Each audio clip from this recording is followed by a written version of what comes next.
Hi everyone, today we are going to study the new topic which is known as attitude and emotion.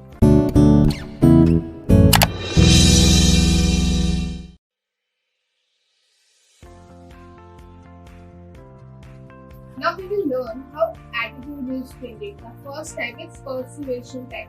When I talk about perseveration technique, it means our attitude changes according to advertisement, according to radio, television, some type of speeches given by a great leader or the politician. For example, a speech given by former President Barack Obama. We can and we will. So that is an attitude changing for all of us because we believe that certain set of beliefs are changed and we can now perform in a better way. So that is a persuasion technique. We get influenced with the speeches or the words said by somebody else and we change our attitude upon it. Conjunctive dissonance is the second type of changing attitude. Here we are not able to deal with the situation. We don't know why our behavior is not consistent in that particular situation. And once the gap arises between your behavior and your attitude, then comes the conjunctive dissonance. This is actually a negative situation in which we don't know how to react or respond to a particular situation. Because we are not the same person as we are before. Our behavior is changing because the situation is little bit tricky and we may be negative or we may be positive, but our behavior is not that. We are not consistent in that, and that particular situation is known as conjunctive dissonance. Next type is attitude and errors in judgment, in which we are going to study how attitudes has an error in judging a personality or a person. First is stereotype thinking. Here, when I talk about stereotype thinking, I mean to say पुराने जमाने के ख्याल वाले लोग, जहाँ पर हमारा decision थोड़ा बायस हो जाता है बिकॉज अगर कोई व्यक्ति किसी पर्टिकुलर ग्रुप से एसोसिएटेड है तो हम उसको उसी नजरिए से देखते हैं क्योंकि हमने नए जमाने के अनुसार हमारी थिंकिंग को चेंज नहीं किया है और उसे ही स्टेरियोटाइप थिंकिंग कहते हैं. Second is prejudice thinking. एक बार स्टेरियोटाइप थिंकिंग शुरू हो जाती है तो वो कन्वर्ट प्रेजुडाइज थिंकिंग में हो जाती है. यहाँ पर हमारा नेगेटिव या नकारात्मक एटीट्यूड डेवलप होने लगता है पर्टिकुलर थिंग या पर्टिकुलर पर्सन के लिए. फॉर एग्जाम्पल, अगर कोई पर्सन नॉनवेज ईटर है तो हम प्रेजुडाइज थिंकिंग करने लगते हैं और उसको डिस्कनेक्ट करते हैं हमारी लाइफ से या उसको इग्नोर करते हैं बिकॉज उसकी थिंकिंग अच्छी नहीं होने लगती है हमारे प्रति और हम भी उसके प्रति अच्छा नहीं सोचते. Now, next topic which we are studying is known as emotions. Now, emotions are certain intense feeling diverted towards something. For example, expressing sorrow, enjoying happiness, feeling dull, feeling boring, feeling very excited about things. All these are emotions and intense feeling towards something or a particular object or a particular situation or a particular person. Next time when I talk about is moods. Moods and emotion goes hand in hand. I talk about moods are less intense than emotions but are more long-lasting than emotions. For example, a person is angry, he might be angry for an hour or more than that. So that depends on mood. हम कहते हैं ना आज मेरा mood बहुत खराब है, आज मुझे ये मूड करने का नहीं है, आज मुझे ये काम नहीं करना है क्योंकि मेरा मूड नहीं है. ये सब हमारे मूड पे डिपेंड होता है और हमारा इमोशन उसी प्रकार से होने लगता है क्योंकि हमारा मूड पर्टिकुलर चीज में बहुत हैप्पी है या फिर बहुत सॉरो है या फिर बहुत angry state of mind. Now we will talk about sources of emotions and moods. So first point is personality. Our personality differs from our emotions and moods and go according to it. For example, if we are more emotionally prone person or we get very sensitive towards particular thing, so we may have the crying sense or very sad feeling towards that. So that is our emotion towards that thing and our mood changes accordingly. So personality plays a very important role in influencing and emotions and mood. The second time is day of a week or a time of a day. When I talk about day of a week, for example, an employee is very happy when it's Friday because he knows he will get off on Saturdays and Sunday and he can enjoy this weekend.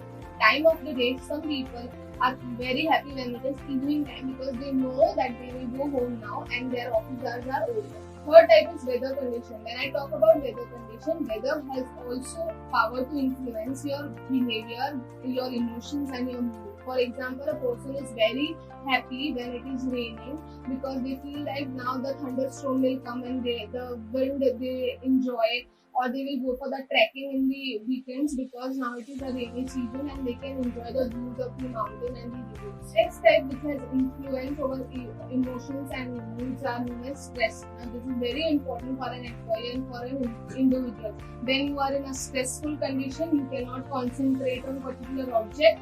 You feel depressed, you feel like leaving all the things. Now your stressor can be your boss, some family members, your friends, anybody, the person who has influence on your behavior, the person who gives you trouble, the situation which gives you trouble, hence you cannot cope up with the situation, hence you are in a stressful mindset in your life. Social activity. The next type is social activity. It has been experimented and observed that people with a good mood goes to the social activity more, and that it has an impact on their moods and emotions. If we go around our friend circle or meet a friend who we enjoy the company with, we will be in a great mood or happier sense of feeling because our social interaction helps us to reduce stress, to overcome the trouble, and to enjoy life, and hence social interaction helps to better mood. That's why in an organization also the team members sits with each other, have the conversation regarding their family, their friend members, and then they cooperate with themselves because social activities has an impact on the emotion and moods of an employee also.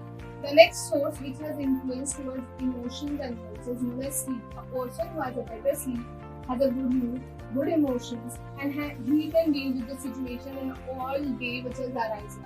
Because you have a better sleep means you have a better mental peace. The second is gender. Gender, here I mean to say, women are more emotionally pulled toward a particular thing or toward a particular object, whereas men are little bit aggressive than women because they have that type of mindset and that type of emotions.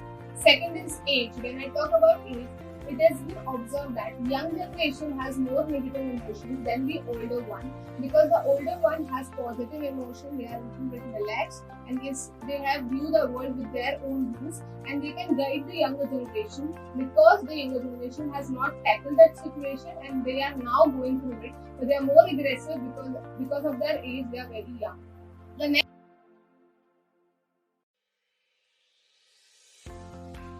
and the important part of this topic is known as reading emotions. Yes, emotions can be read by particular certain things which we will learn in this particular topic. First is facial expression. When I talk about facial expression, it means your feelings or emotions are expressed towards your face, and here comes the example that fear, anger, surprise, happiness, sorrow, all these are facial expressions. For example, if a boss is angry in the state of mind and if he occurs in front of you, you can really read through your emotional intelligence that today his mood is off, today he is in the state of angry mind, and today he will have a nice word with us because he is angry, and it can be seen from the facial expression of a person.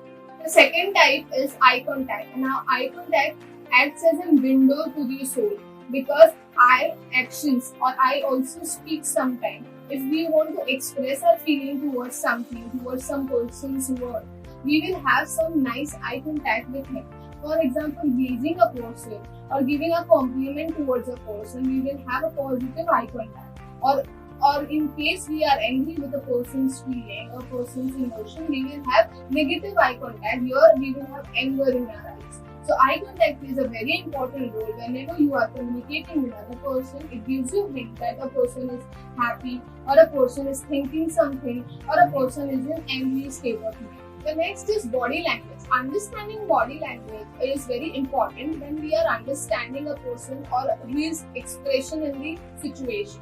For example, if he is relaxed, head in the front, it means he is interested in listening to you and he will find out solution the problem which you have.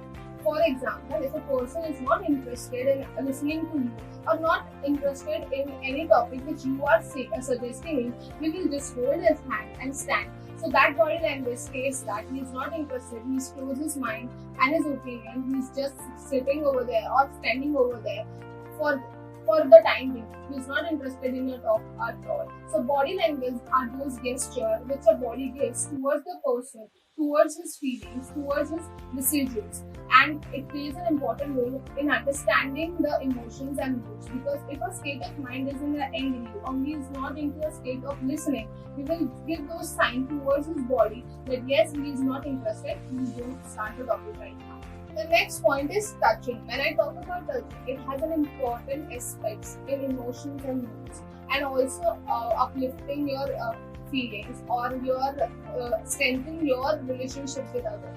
We have seen whenever our president or the prime minister have a meeting with another president of another country or the prime minister, we will first greet each other with a handshake. Now, handshake is very important gesture or a part of touching. It actually expresses how a person feels about another person. Now, it is very common gesture whenever you meet a stranger. First, you will have a handshake with him. That gesture only states that you have a positive or negative outcome of the feelings of the other person. For example, if your handshake is in a cordial one, it means you respect that person. And on the other hand, if you shake like this, it means you feel superior to that person and that person is not important to you.